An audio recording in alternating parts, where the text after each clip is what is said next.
통합당 얘기 좀 해봐야 될 것 같은데요.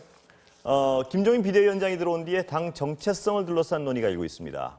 먼저 오늘 아침 김 비대위원장 발언부터 들어보겠습니다.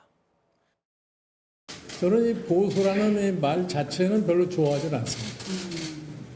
제가 이 보수가 지향하는 가치인 자유는 우리가 끝까지 사수해야 한다고는 가치이기 때문에 이게 말로만 하는 형식적인 자유라는 것은 인간에게 아무런 도움이 되지 않습니다. 물질적인 자유를 어떻게 극대화시키느냐 하는 것이 사실은 정치의 가장 기본적인 목표라는 걸 아십니다. 그런 실질적인 자유를 이 당이 어떻게 구현해내느냐 이것이 가장 중요하다고 생각합니다.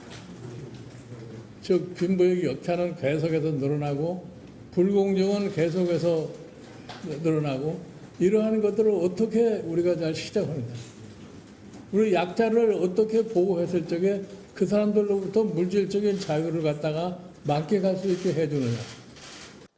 자, 이채욱께 먼저 여쭤보지 않을 수 없을 것 같아요. 일단 보수 정당에서 보수 얘기 꺼내지 마라. 이거에 대해서는 어떤 이견이 좀 있습니까? 어떻습니까? 실제로 예. 우선 선거를 생각한 상정한 현실론에 있어가지고는 보수가 가졌던 수적 우위라는 것이 사라졌습니다. 예. 몇 번의 선거에서 확인됐지만은 내가 보수라고 자신 있게 주장하는 국민의 숫자가 과반보다 아래로 내려간 것이죠. 그렇다면은 보수 정당임을 내세워가지고 과반 이상의 득표를 얻어야 되는 소선거구제에 승리할 수가 없는 것이 현실입니다. 이런 현실력이 동작한 거로 보이고 보수란 단어에 지난 한 4년여간 아까 제가 하락기가 표현했던 기간 동안에 많은 이미지가 새롭게 투영됐습니다. 젊은 세대에게 예를 들어 보수라고 하면 어떤 단어가 떠오르냐 하면은 과거에 없었던 시위하는 이미지, 태극기 이미지 뭐 이런 것들이 결부가 되어버렸거든요. 그렇기 때문에 어떤 그런 이미지상에서의 차별화도 필요하다고 판단한 것 같고요. 무엇보다도 애초에 우리나라에서 보수 진보 구분이라는 것이 전통적인 관점에 순수성 있는 보수 진보 이념의 그 구분이 아니라는 것. 그 냉전 구도 하에서 형성된 구도라는 것 때문에 이게 정책을 펼 때 굉장히 어려운 지점이 있습니다. 아까 자유라는 단어, 최근에 보면 이 강경 보수 쪽에 계신 분들이 자유우파라는 단어를 많이 쓰거든요.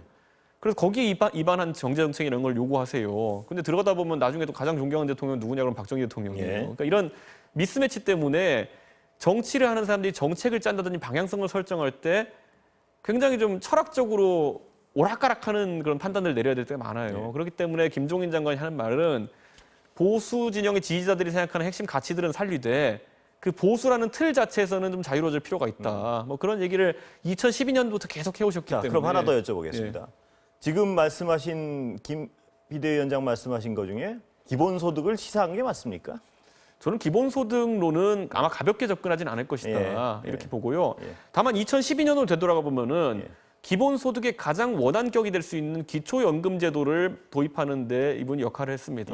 그렇기 때문에 뭐 전국민 기본소득과 같은 형태는 아니더라도 공적으로 부조가 필요한 영역에 맞춤형으로 기본소득과 비슷한 형태의 전국민 기본소득까지는 나가지 않으실 것이다. 그것에 대해서 김종인 장관도 선결 과제가 많다는 취지로 말씀하셨거든요. 그런데 그거는 이제 보수 버전의 기본소득이야 함은 기본적으로 작은 정부론에 입각해서 복지를 단순화하고 정부는 소득 분배 기능 정도만 하는 형태로 철학적 전환이 있어야 되는 건데 그게 좀 오래 걸리는 거고 대선 주자급이 이제 정책적으로 밀어야 되는 거거든요. 그래서 그것까지 가진 않을 걸로 보입니다. 자, 최 의원님. 네.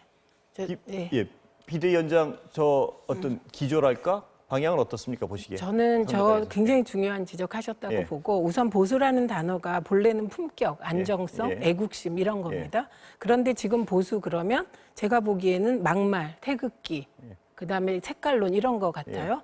그러니까 보수라는 단어는 원래 품격과 일치하는 건데 바이어스가 낀 거예요. 그렇기 때문에 보수라는 단어에서 빨리 탈피하는 게 좋은 거죠. 그다음에 두 번째 보수의 그동안의 긍정적 이미지는 박정희 신화입니다. 그 박정희 신화의 핵심이 뭐냐면 대다수 국민들을 잘 살게 한 거예요. 최저생계에서 살만하게. 그렇기 때문에 보수가 각광받은 건데 지금의 미래통합당에서 얘기하는 보수는 강남 부자, 종부세 내는데 내기 싫어하는 지금이 아니고 원래 미랬다고 얘기하는 그렇죠. 비대위원장이 말씀하신 건 아니죠? 근래에 미래통합당 쪽의 보수는 어떤 느낌이냐면 강남에 아파트 많이 있는 사람, 부자들의 뭐 대변인 이렇게 그리고 그것도 재벌이나 대기업만 대변하는 느낌을 준단 말이죠. 그런데 그건 많이 잡아야 친인척 잡아야 그분들은 10%밖에 안 되잖아요. 그러니까 그러한 미래통합당의 스탠스가 스스로의 보수의 입지를 축소시켜 온 거죠. 그러니까 그거 안 하시겠다는 거예요. 그걸 넘어서겠다는 예, 말씀은 정말 맞다. 맞는 말씀일 뿐만 아니라 이거는 민주당에 대해서도 뼈아픈 지적인 게 민주정부가 들어서서 사회경제개혁이 이루어지지 않아서 민주정부가 들어서면 뭔가 사회적 불평등이 대폭 줄어야 될 것 같은데 그게 쉽게 줄지 않고 있습니다. 지금 평등이란 단어를 북한 때문에 우리가 못 써서 그리고 사회경제개혁이란 단어를 피해서 쓰신 건데 사실은 사회경제개혁을 통해서 전 국민이 좀 다 같이 먹고 살게 하고 싶다는 말씀이고 등 따시고 배부르게 하는 건 정치의 원칙이니까요. 저는 저 말씀 정말 알겠습니다. 동의합니다. 자, 최 의원님 말씀은 해주셨으니까 제가 시간은 다 됐고 이채국께 하나 질문 드리고 끝내겠습니다. 자, 저런 말씀을 하셨는데 저런 지향을 하신다면 민주당과 다른 점은 뭡니까?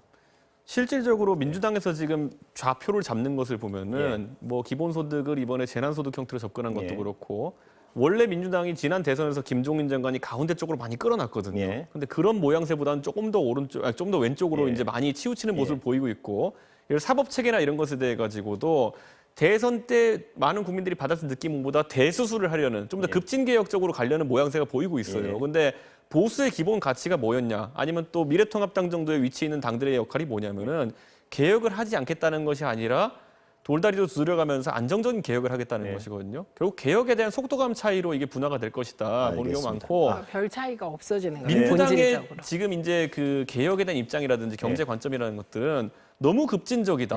그리고 그거기 때문에 너무 교조적이다고 믿는 국민들이 많아질 겁니다. 그런 지점을 파고들 것 같습니다. 알겠습니다. 제가 가장 궁금했던 게 그 부분이었습니다. 저 김 비대위원장 말씀이라면 두 당의 차이가 무엇일까 하는 의문을 가지는 분들이 좀 있는데요. 자, 오늘 말씀 여기까지 듣겠습니다. 감사합니다.